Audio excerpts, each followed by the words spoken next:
Bonjour à tous, j'espère que vous allez bien. Je suis ravie de vous retrouver pour une nouvelle vidéo et la première notamment de cette année 2026. J'en profite donc pour vous souhaiter une très belle année, mes meilleurs vœux et notamment la santé. Comme vous pouvez l'entendre, j'ai encore la voix cassée. C'est pourquoi je tiens le micro puisque à la dernière vidéo, il essayait de brouiller ma voix donc c'était encore un peu compliqué. J'en suis désolée si c'est encore le cas et que la qualité du son s'en retrouvera un petit peu modifiée. En tout cas, je suis ravie aujourd'hui de vous retrouver en ce 3 janvier 2026 pour vous présenter mes toutes dernières lectures. Alors, celle-ci tourne autour de Noël, mais si vous n'êtes pas un lecteur saisonnier, auquel cas vous pourrez lire ces livres toute l'année, ou alors ils pourront vous inspirer une wishlist à venir pour le prochain Noël. Et bien sûr, je voulais vous faire découvrir des auteurs qui n'écrivent pas seulement des romances ou des écrits autour de Noël, mais qui écrivent également pour les beaux jours, à savoir l'été et le printemps.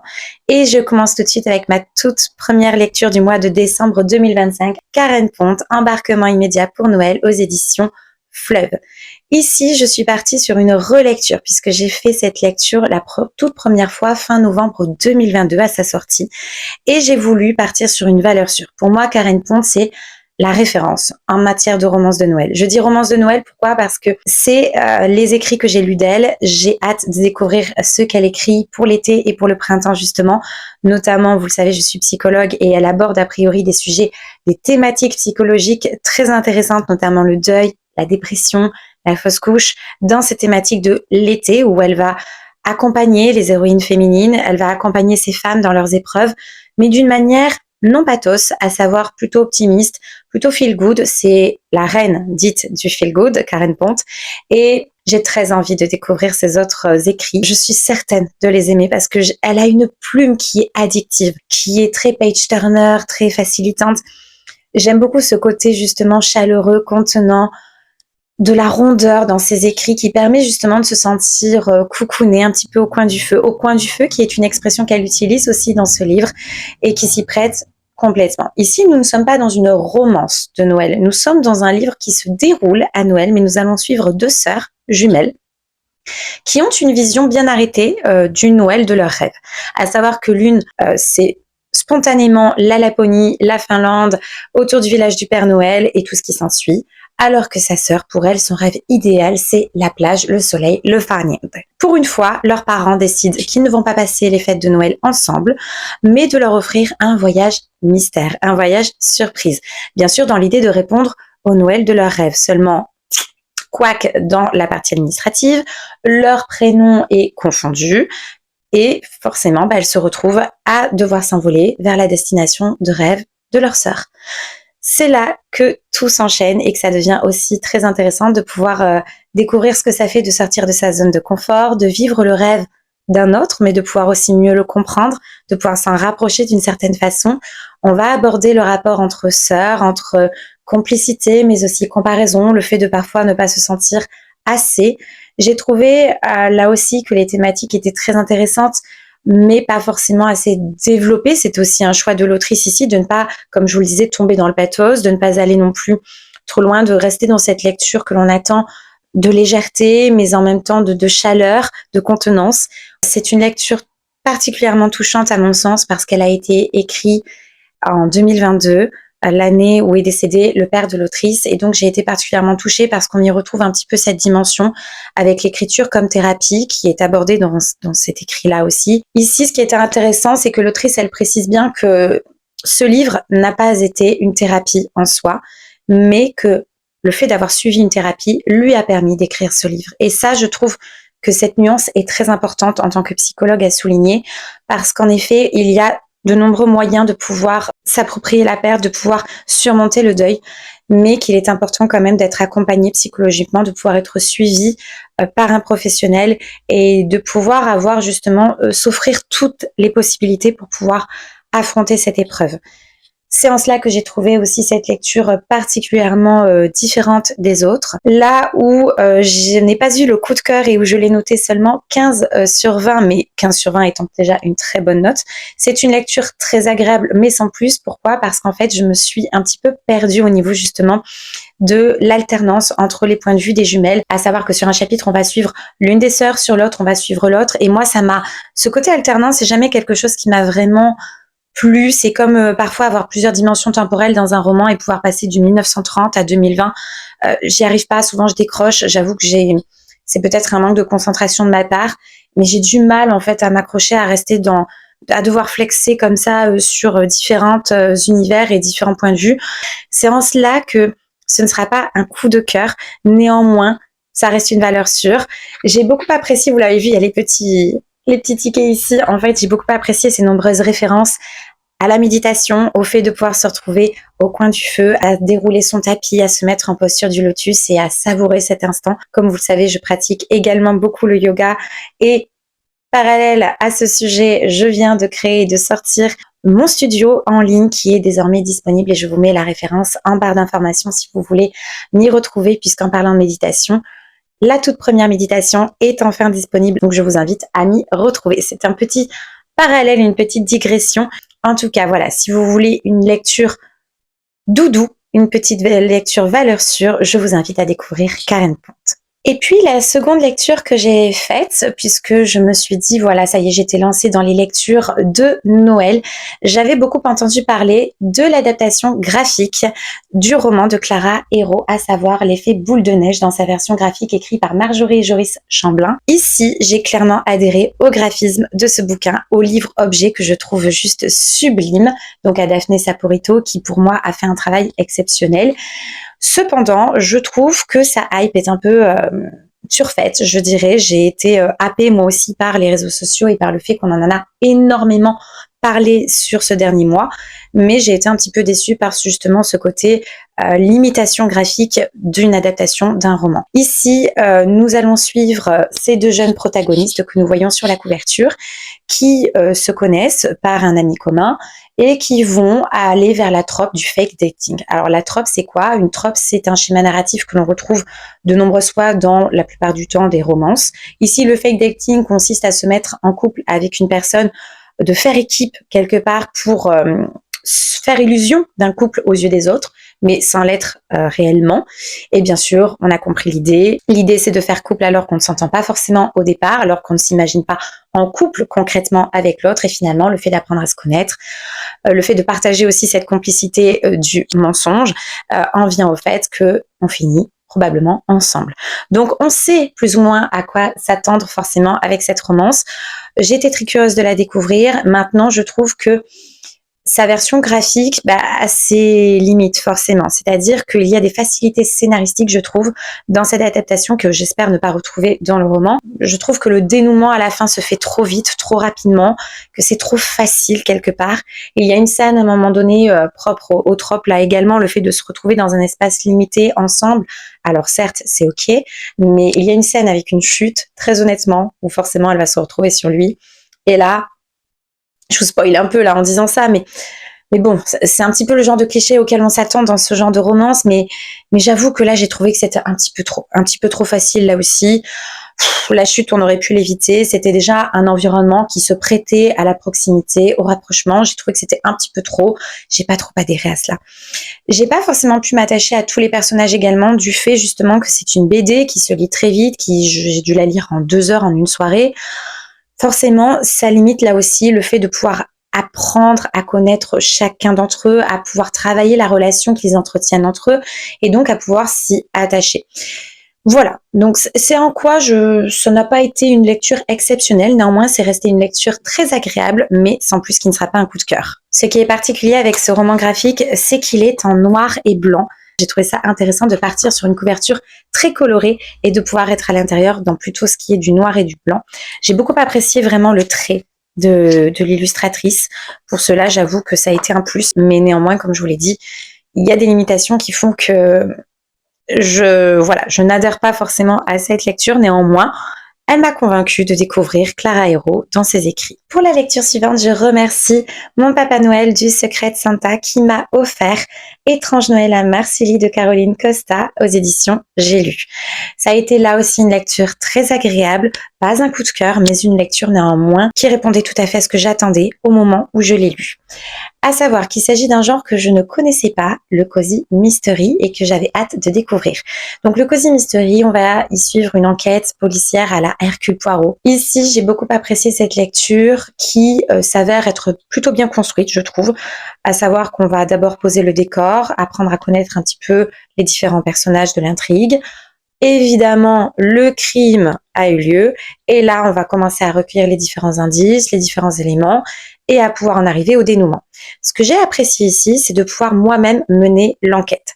À savoir que tous les éléments qui ont été apportés ici par l'autrice nous permettent, nous, lecteurs, de résoudre cette enquête par nous-mêmes. Et alors certes, l'intrigue était peut-être pas très complexe et répond à de nombreux clichés. Par exemple, le fait que le poison, et là je ne spoil absolument rien puisque on parle d'empoisonnement dans le résumé qui d'ailleurs est assez spoilant, je trouve, en dit un petit peu trop sur le livre qui quand même est assez court. Et on rattache le fait ici que le poison est quand même propre aux femmes la plupart du temps.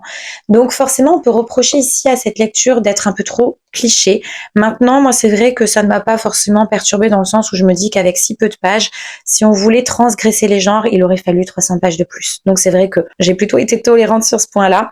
Et je vous avoue que je l'ai lu en période de grippe, clouée dans un canapé, et que j'ai été plutôt très fière de voir que j'avais encore des neurones assez fonctionnels pour résoudre l'enquête. Et de voir, comparativement à certains films d'Hercule Poirot où j'avais trouvé, alors peut-être que je me trompe, mais dans ma mémoire, parfois j'étais un petit peu frustrée d'arriver à la fin, au moment de la résolution de l'enquête, et lorsqu'Hercule Poirot dévoilait le pourquoi du comment c'était lui l'auteur du crime, qui nous montrait une scène à laquelle on n'avait pas eu accès pendant le film. Et là, je me suis dit, non, en fait, si on le découvre à la fin, comment on aurait pu résoudre l'enquête? Et moi, ce que j'aime dans ces livres-là, c'est de pouvoir aussi moi-même, quelque part, faire fonctionner ma tête et de pouvoir un petit peu creuser. J'ai même, je vais vous le montrer, pendant ma lecture, tenu un petit, voilà, un petit schéma, récap un petit peu des indices que j'avais. Et à un moment donné, j'ai arrêté ma lecture au moment où Vicky, l'héroïne qui mène l'enquête, allait la résoudre. Je me suis dit, attends, on va voir si on tombe sur la même personne. Ce qui a été le cas. Donc forcément, j'en étais plutôt contente maintenant, comme je dois le dire. Ça n'a pas été une enquête très complexe à résoudre. Peut-être que cet écrit manque de nuances, mais en revanche, il s'avère plutôt efficace. Là où moi, j'ai été peu convaincue, et c'est en quoi cela n'a pas été un coup de cœur, c'est plutôt pour la partie cosy. À savoir que, comme vous l'avez compris, le côté mystery, j'y ai complètement adhéré. Ça se passe dans un manoir qui porte un petit peu la réputation d'être hanté, avec une malédiction propre à son étang. On est dans cette ambiance mystérieuse où on a l'intrigue qui s'installe. Comme je vous ai dit, elle est très bien construite. Donc, sur ce versant-là, j'ai été complètement convaincue, je dirais. C'est plutôt sur l'aspect cosy. Pour moi, les personnages qui servent la partie cosy n'apportaient pas à l'intrigue. Étant donné qu'on n'a que peu de pages, ça se lit très vite, on n'a pas le temps ici de pouvoir s'attacher aux personnages, à ces personnages-là du moins, et à pouvoir comprendre finalement leur relation, à pouvoir la développer. Et donc pour moi, ça a été presque un peu trop, un peu qui servait le happy end de fin, mais qui pour moi était presque inutile en fait. Parce que la partie cosy, on la retrouve dans l'ambiance, à savoir la cheminée, le coin du feu, le sapin avec ses décorations, la baguette chaude dans le grille-pain, le petit café. Je trouve que tout cela servait très bien la partie cosy. J'ai trouvé que les personnages qui étaient censés servir cette partie cosy, pour moi, n'apportaient clairement rien. Je prends l'exemple d'Adrien, qui est l'un de ces personnages qui finalement, au début, on peut se demander s'il va participer à l'intrigue, à l'enquête, s'il peut être considéré comme un suspect, mais finalement on se dit ouais, mais c'est un cozy mystery, donc il y a ce côté happy end, donc finalement dans mon schéma je ne l'avais pas du tout inclus dans les suspects. J'ai bien fait puisqu'en effet c'était le cas, mais c'est ce qui m'a un petit peu déçue quelque part, parce que justement la personnalité d'Adrien fait que, de par son côté frère dit décevant de la famille, il aurait pu quelque part vouloir par frustration finalement reprendre le dessus, se venger un petit peu de ce frère qui est un petit peu m'as-tu vu, et pouvoir un petit peu lui fermer son clapet. Donc peut-être qu'il aurait pu être un suspect, avoir un mobile en tout cas pour l'empoisonner, et puis finalement de par son tempérament quand même assez protecteur, il aurait peut-être pu nourrir une culpabilité d'avoir été trop loin et de vouloir finalement rattraper un petit peu ses torts, et quand il aurait appris finalement les déboires qu'a eu son frère avec un autre protagoniste, de pouvoir quelque part commettre l'irréparable pour sauver son frère envers et contre tout. Ça aurait pu peut-être partir sous cet angle-là. C'est complètement là, je fais une digression complète sur là où était parti mon cerveau à ce moment-là sur ce personnage. Mais si on supprime les personnages qui servent finalement le côté cosy, bah peut-être que ça aurait pu permettre aussi finalement à l'autrice de nourrir davantage cette relation que Vicky entretient, cette complicité avec le maire du village, qui pour moi apparaît d'entrée. On part de ce principe-là où il lui parle d'une façon très familière, très peu conventionnelle, et qui, moi, qui ne connais absolument pas les personnages et les liens qu'ils entretiennent entre eux, j'ai trouvé que c'était trop abrupt, trop direct au départ, et j'aurais aimé qu'on travaille cette relation, que nous, on soit un petit peu inclus dans cette relation. Ça aurait pu permettre de la nourrir davantage, je pense, ou de nourrir davantage l'intrigue et d'aller vers ces quelques nuances que j'ai mentionnées plus tôt. Après cette lecture, je suis partie sur une relecture, une nouvelle fois, à savoir Un Noël qui a du chien, écrit par Mérida Reinhardt dans l'édition Bookmark, dans leur collection Romances d'hiver.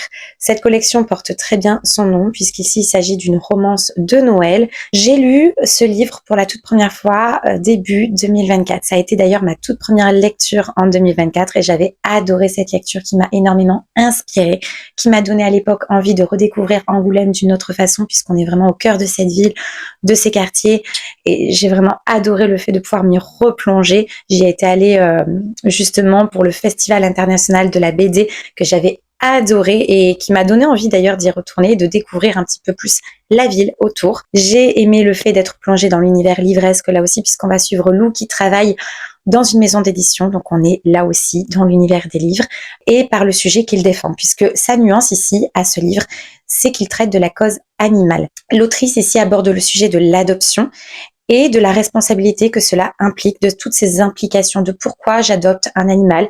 Est-ce qu'il s'agit là d'un caprice? Est-ce qu'il s'agit là d'un effet de mode, puisqu'ici nous allons suivre Lou, comme je vous le disais, qui a une trentaine d'années et qui va adopter un Shiba Inu. On sait combien ce chien a eu un effet de mode ces dernières années. Et donc ce livre permet de traiter la question, de voir si, pourquoi, quelles sont les raisons, quel est le why qui implique une adoption. Est-ce que je suis en condition aussi d'adopter un animal? Est-ce que j'ai les moyens de pouvoir prendre soin de cet animal dans la durée, parce qu'il ne s'agit pas là d'adopter un animal pour ensuite l'abandonner et s'en séparer. Donc c'est en cela que j'ai beaucoup aimé ce livre, parce qu'il amène la réflexion sur aussi les alternatives possibles, à savoir peut-être être une famille d'accueil pour l'animal, de pouvoir être dog-sitter, de pouvoir, vous savez, aujourd'hui vous avez les applications comme Empreinte Mon Toutou, alors je ne sais pas du tout ce qu'elles valent parce que je ne l'ai jamais testé, mais qui permettent un après-midi par exemple de garder un chien ou un chat chez soi ou chez le propriétaire, et de pouvoir quelque part s'y confronter, voir si finalement entre l'image que l'on se fait d'avoir un animal et la réalité, est-ce qu'on est prêt? Ici, ce Shiba Inu apparaît comme un ange gardien pour Lou, et j'ai beaucoup apprécié dans ce premier temps cette relation que l'on travaille entre humain-animal, mais c'est là où ça n'a pas été un coup de cœur et que ça a frôlé le coup de cœur, mais que ça ne l'a pas été. C'est que j'aurais aimé que cette relation, elle reste au premier plan et que le sujet traité reste au premier plan face à la romance. Malheureusement, ce n'est pas le cas. La romance prend le dessus à un certain moment, et c'est en cela que ça n'a pas été un coup de cœur pour moi, mais néanmoins une très belle lecture, parce que je reconnais que la plume de Mérida, j'y suis là aussi complètement réceptive. Elle a un humour, et d'ailleurs on le retrouve dans les hashtags du bouquin, où il le mentionne comme hashtag feel good, complètement d'accord, hashtag Noël, complètement d'accord, ça se passe à Noël, hashtag humour, alors oui, avec la plume de l'autrice, on s'y retrouve. Les autres livres de la collection ne sont pas d'elle, mais permettent de découvrir d'autres autrices comme Chloé Duval, Camille Gédel. Je les découvrirai avec plaisir. Néanmoins, je sais que pour cette autrice, c'est validé. J'ai adoré ma lecture. Attention au résumé, là aussi, que je trouve par contre, en revanche, très spoilant. Je pense que la moitié du résumé aurait clairement suffi. Ensuite, je voulais vous présenter 2 livres. Cette fois-ci, je vais galérer avec le micro, donc je vais peut-être l'attacher, parce que sinon, je vais clairement galérer. Parce que ces 2 livres sont assez lourd et assez imposant, je dirais. Il s'agit de la BD de l'Avent, le tome 1 et le tome 2. Le tome 2 qui est sorti cette année. Donc le tome 1 qui est sorti l'année dernière, donc pour 2024, et le tome 2 qui est sorti pour Noël 2025. Donc j'ai fait une relecture du tome 1 et une découverte du tome 2. Le tome 1 avait été clairement une très belle découverte. Je dois avouer que j'adore le concept, à savoir, donc c'est une lecture de l'Avent. Vous allez découvrir une histoire courte pour chaque jour du mois de décembre jusqu'au 24 décembre inclus. Et l'idée, c'est de pouvoir découvrir une variété d'auteurs et d'illustrateurs, puisque chaque histoire est réalisée par un auteur différents. Donc c'était un collectif et j'ai beaucoup apprécié cette idée-là de pouvoir vraiment se plonger au cœur de graphismes complètement différents, qui ne se ressemblent pas, qui permettent de découvrir des auteurs différents, de pouvoir aller dans des univers ici, là aussi très différents. Je dois dire qu'il y a eu une amélioration au niveau du livre-objet entre les deux tomes, puisque le tout premier, lorsqu'il s'agissait de découper, vous savez, d'arracher un petit peu les volets pour découvrir chaque histoire, j'ai arraché plusieurs pages de ce livre-là, à mon plus grand malheur, parce que je déteste abîmer mes livres, mais là, pour le coup, je suis désolée, ça ne s'arrachait pas du tout facilement, que ce soit avec une règle ou avec les doigts. Et pour cette année, je n'ai eu aucun souci en utilisant uniquement les doigts. Donc, il y a eu une amélioration certaine au niveau du livre-objet, livres-objets qui sont d'ailleurs magnifiques, sublimes au niveau de l'illustration. Ce qui est intéressant dans ce concept-là, c'est la variété des auteurs. Et là où je dirais attention, c'est dans le fait de retrouver parfois plusieurs auteurs comme Chamblin, comme Toussaint, que l'on retrouve à plusieurs reprises. Donc, j'entends que ce soit parfois peut-être plus facile parce il manque peut-être 2-3 histoires pour compléter, finaliser le bouquin. Mais l'idée, c'est quand même de pouvoir varier un petit peu et faire découvrir de nouveaux auteurs. Donc, j'espère que le tome 3 le permettra. J'hésite encore à me le procurer. Pourquoi? Parce que, comme je vous le disais, le tome 1 a été une excellente découverte. Il y a eu cet effet de surprise qui était là. Mais les histoires aussi étaient très touchantes, m'ont fait rêver. Je dois dire que le tome 2 m'a un petit peu plus déçue. J'ai moins rêvé, j'ai trouvé que les histoires étaient beaucoup moins attachantes, beaucoup moins prenantes. Et j'ai retrouvé là aussi, comme je disais, des auteurs qu'on avait déjà rencontrés dans le tome 1, donc bon, c'était pas l'idée. J'ai même été un peu surprise par certaines histoires, voire même choquée par l'une d'entre elles, qui est la numéro 12 du tome 2. Donc je ne vous la spoil pas, je vous la laisse la découvrir, mais seulement elle suggère quelque chose qui pour les enfants, j'aurais peur moi que mon enfant reproduise cela à la maison à ses risques et périls, et honnêtement, non, je préférerais qu'ils ne lisent pas cette histoire. Un point de vigilance aussi à noter pour les parents. Ces livres-là sont notés comme étant de l'enfance pour l'enfance sur Livre Addict. J'aurais plutôt tendance à dire jeunesse, parce que si vous avez des enfants qui croient au Père Noël, alors attention, parce que certaines histoires, aussi bien dans le tome 1 que dans le tome 2, suggèrent que ce sont les parents qui apportent les cadeaux et non pas le Papa Noël. En revanche, je me suis fait un plaisir de faire un petit top 3 de chacun de ces tomes, parce que vous l'avez compris, chacun comporte 24 histoires. Donc sur les 24, j'en ai sélectionné 3 pour chacun. Autant pour le tome 1, ça a été très difficile pour moi de faire un petit podium un petit peu de ces histoires, parce qu'il y en avait plein qui m'ont réellement plu. J'ai donc sélectionné, et là je vais me référer, parce que excusez-moi, mais je retiens pas tout par cœur, mais là pour le coup je vais me référer à mon carnet de lecture dans lequel j'écris, vous le savez, mes avis lecture depuis le mois dernier, et je m'y tiens toujours, je dois dire. Donc carnet de lecture qui a été réalisé par Audrey du Souffle des mots. Et donc ici, j'ai écrit mon petit top 3. Vous voyez, voilà. Donc là aussi, je vous les spoil pas, je vais juste vous parler de la thématique, en fait, de ce qui m'a touchée, de pourquoi elles font partie de mon top 3, mais je vous laisse les découvrir. Donc c'est la numéro 1 du livre, qui s'appelle Mon beau sapin et qui a été écrite et réalisée par Dave. J'ai beaucoup aimé ici la dimension de partage, de solidarité, de pouvoir entretenir la magie avec peu. C'est un petit peu ce qui est diffusé dans cette histoire et j'ai beaucoup aimé. La deuxième, il s'agit de la numéro 5, Les fantômes du phare, écrit par Joris Chamblin, qui est donc d'ailleurs que l'on retrouve dans l'effet boule de neige, comme je vous le disais. Donc Les fantômes du phare de Joris Chamblin et Marna, que j'ai beaucoup aimé pour l'effet intergénérationnel, transmission, amour familial. Et enfin, la numéro 14, qui s'appelle La minute 29 de Zabus et Colline. Et là, j'ai beaucoup aimé le côté histoire de vie, transmission, sublimation d'une mémoire épisodique. Dans le tome 2, j'ai également fait une sélection de 3 histoires qui m'ont le plus touchée. Néanmoins, j'ai eu beaucoup plus de difficultés à les sélectionner parce que, comme je vous le disais, j'ai été beaucoup moins séduite par ce tome. Néanmoins, j'en ai quand même repêché 3, à savoir la numéro 7, De racines et d'étoiles d'Aurélie Guarino. J'ai beaucoup apprécié le fait de pouvoir rayonner de par sa différence, de pouvoir briller, de pouvoir exister autrement. La numéro 13 qui s'appelle Super Noël, qui a été écrite par Thomas Le Petit Corps et Julie Carnard, qui fait référence à l'empathie, à l'altruisme, je dirais plutôt, entre enfants aussi qui apprennent les différences inter-enfants vis-à-vis de Noël et de ce que l'on peut recevoir à Noël. Et le fait que parfois, ce n'est pas tant l'objet cadeau qui compte, mais plutôt les valeurs que l'on partage, l'amour. Et enfin la dernière, la numéro 24. Alors là, j'ai clairement craqué pour son graphisme. Elle s'appelle Magie de Noël, écrite par Jérôme Pellissier et Karine Hinder. Et alors là, je vais vous montrer, notamment parce que c'est la planche de fin. Et là, je suis désolée, mais c'est juste magnifique. Regardez-moi ça. Et ici, on est dans la magie de Noël qui permet d'enseigner à l'enfant en quoi repose cette magie. Voilà, je vous laisse découvrir l'histoire, mais ça a été mon petit coup de cœur de fin et le coup de cœur de ce tome 2. Donc, comme je vous le disais, j'hésite encore à me procurer le tome 3 qui sortira probablement. Je laisse, je pense, une chance au tome 3 de relever le niveau puisque j'avais quand même adoré ce premier tome. Donc, on verra l'année prochaine si je poursuis la saga ou non. Et d'ailleurs, puisqu'on parle de BD, j'en profite pour terminer cette vidéo avec ma dernière lecture qui n'est autre que, et je vais reprendre mon micro au cas où, je ne sais pas ce qui est le mieux très honnêtement, mais bon. J'ai relu Dreams Factory, le tome 1.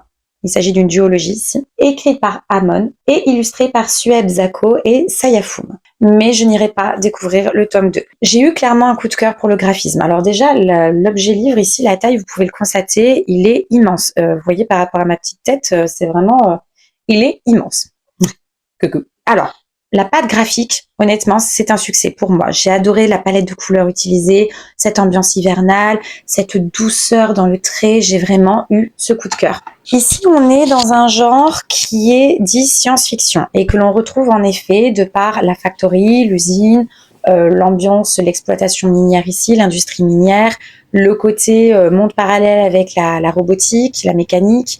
Il y a des thématiques, une thématique notamment psychologique que j'ai beaucoup appréciée, le fait de pouvoir entretenir la magie et l'innocence d'un enfant malgré les difficultés de la vie, notamment la maladie, la pauvreté, voire même la précarité et l'exploitation minière. Il y a des valeurs qui ressortent. On sent ici la portée psychologique qui est recherchée. Néanmoins, je dois dire que je n'ai pas été accrochée. Pas suffisamment pour me lancer et terminer cette saga qui pourtant s'avère très courte. Une duologie, vous allez me dire, t'as qu'un tome 2 pour la finir, mais j'aurais aimé en fait que ce tome 2 se trouve ici. Qu'il s'agisse plutôt d'un one-shot en 2 actes, plutôt que d'avoir 2 BD distinctes.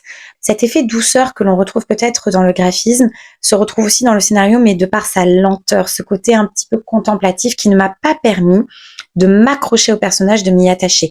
C'est très attendrissant, je dois le dire, mais pas suffisant pour une immersion. Ce livre est dit également comme aventure. Personnellement, je n'ai pas eu des rebondissements qui me permettent de penser à une aventure. On est un petit peu dans cet esprit qui m'a fait penser à Hunger Games et notamment par un personnage de l'histoire qui m'a beaucoup fait penser à Effie Trinket. Vous savez, cette femme complètement burlesque, je dirais même. On retrouve un petit peu ce personnage dans cette histoire. Donc, j'ai eu un petit côté Hunger Games, mais pas assez prenant, pas assez immersif. Et donc, je dois dire que je n'ai pas adhéré suffisamment à cette histoire pour la terminer. Je l'ai noté 15 sur 20. Donc, j'ai baissé la note par rapport à cette première lecture que j'avais faite en 2019, me semble-t-il. Ça date un petit peu, où j'avais clairement eu ce coup de cœur pour le graphisme. Mais là, pour le coup, j'ai baissé la note parce que je dois dire qu'après les premières lectures dont je vous ai parlé, je me suis un petit peu ennuyée. Donc, voilà, ça ne l'a pas fait avec moi. Je suis passée un petit peu à côté. J'aurais sûrement apprécié cette duologie si elle avait été en one-shot. Voilà, c'est comme ça. Donc, je ne la conserverai pas dans ma bibliothèque. Et voilà pour mes lectures de Noël, en tout cas mes lectures de la fin d'année 2025 qui permettent de clôturer cette année. Comme vous l'avez vu, de très agréables lectures, peut-être pas un gros coup de cœur comme lors de la dernière vidéo avec If We Are Villains et le livre des créatures. Néanmoins, je garderai Un Noël qui a du chien avec plaisir et le tome 1 de la BD de l'Avent là aussi, en me laissant peut-être l'opportunité de découvrir le tome 3. N'hésitez pas à me dire en commentaire si vous aviez lu l'un de ces livres et ce que vous en pensez également, ce que vous avez ressenti à la lecture de ces livres. Si vous avez d'autres livres autour de Noël à me conseiller pour Noël prochain. N'hésitez pas, si la vidéo vous a plu, à vous abonner à la chaîne, à laisser un pouce en l'air et à la partager pour plus de visibilité. En tout cas, je vous remercie d'avoir été là aujourd'hui. Je vous dis à très bientôt et je vous souhaite encore une fois une très belle année.